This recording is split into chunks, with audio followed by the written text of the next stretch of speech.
DeMarcus Cousins injury fallout. Lakers have limited options in free agency, trade market to replace fallen center. The loss of DeMarcus Cousins to a torn ACL, in itself, does not need to be devastating for the Los Angeles Lakers.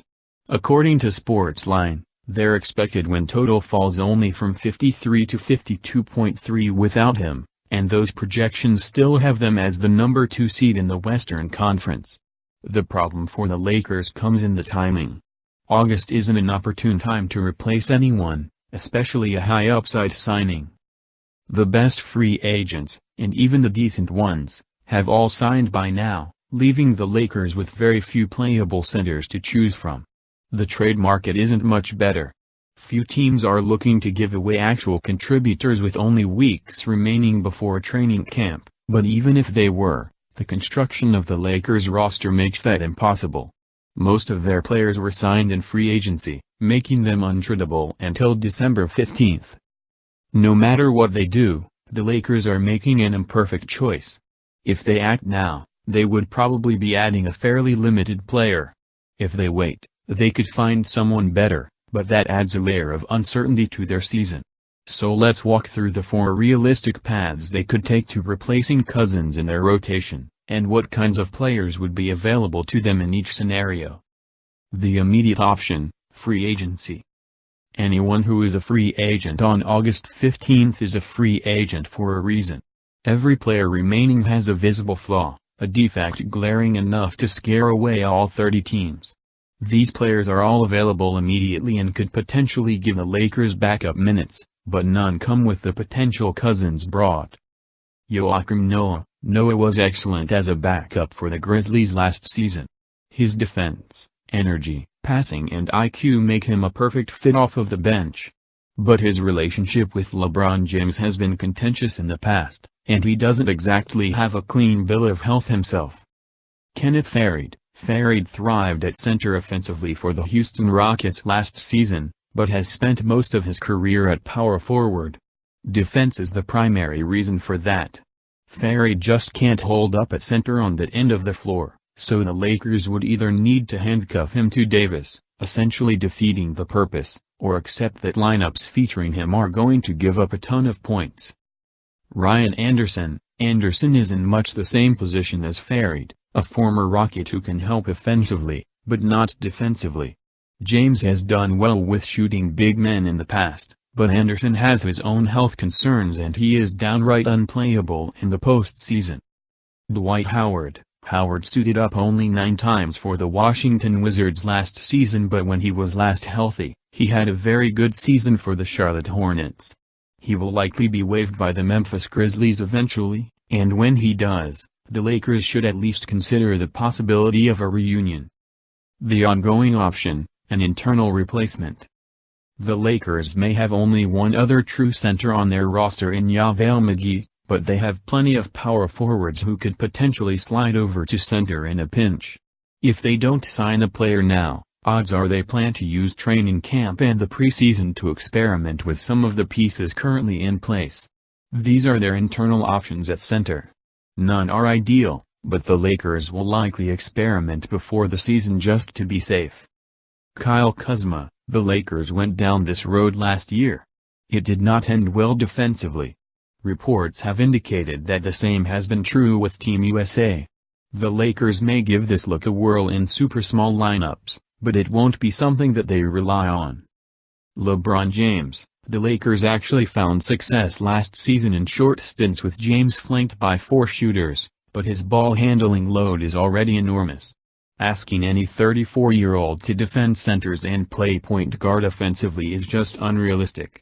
Expect to see this for stretches in the playoffs, but for the regular season, that glass will only be broken in case of emergency. Kostas Antetokounmpo. The younger brother of MVP Giannis Antetokounmpo has his brother's height at 6 feet 11 inches, but at a listed weight of 200 pounds, he's just too skinny to play real minutes at center. The Lakers can experiment with the idea in the G League as Antetokounmpo is on a 2-way deal, but don't expect to see much of this in the NBA. Eric Holman. This one is a long shot, but the Lakers did sign a center to an Exhibit 10 contract for training camp. Holman went undrafted out of Mississippi State for a reason, but if he wows the coaching staff in the preseason, he now has an outside chance of making the roster. Anthony Davis. Davis will almost certainly play meaningful minutes at center now despite his preference for power forward. Nobody they can add right away can fill the 20-25 minutes that the Lakers were expecting out of Cousins. Davis is more valuable at center than power forward, so that is a silver lining here, but this will also expose him to more wear and tear in defending bigger players. The upcoming option, the trade market. The Lakers have exactly 3 players that are legally tradable at this moment: LeBron James, Anthony Davis, and Kyle Kuzma. Don't expect any of them to move just to replace Cousins. That means that if the Lakers want to trade for another center, they will have to wait until December 15th. That is when free agents who signed deals this summer can be dealt. Another silver lining to the Cousins injury is that the Lakers now have $3.5 million in movable salary to work with in potential deals, either for a center or something else. If they do add a big man, expect Cousins' salary to be involved. The Lakers won't be able to aggregate enough salary to add a star, but the following cheaper players could be available in mid-season deals depending on how their teams play early on. Nerlens Noel. Noel is represented by Clutch Sports, and if Oklahoma City's season goes south as expected, Rich Paul could push to get his client sent to Los Angeles. The main constraint would be constructing a deal that keeps the Thunder out of the luxury tax. Taj Gibson. Eventually, the New York Knicks are going to realize that they have too many big men. When that happens, Gibson becomes a very intriguing trade piece. The Lakers would need to fold a bit more salary into the deal, with Quinn Cook being the easiest solution, but Gibson is well worth the price. Khem Birch. Nikola Vucevic is back on a 4-year deal, and if former number 6 overall pick Mo Bamba is healthy, he will join the rotation by default. That leaves Birch, a breakout backup last season, without an obvious role. Boban Marjanovic. They are stylistically different, but Marjanovic is a decent facsimile of Cousins as an all-offense, no-defense big man. The Mavericks signed him partially as insurance against another Kristaps Porzingis injury, but may be willing to move him if the season begins on the right note. Aaron Baines. Between DeAndre Ayton and Frank Kaminsky, center minutes will be tight. The biggest obstacle here would be convincing Robert Sarver to trade with the hated Lakers. The unknown option, the buyout market.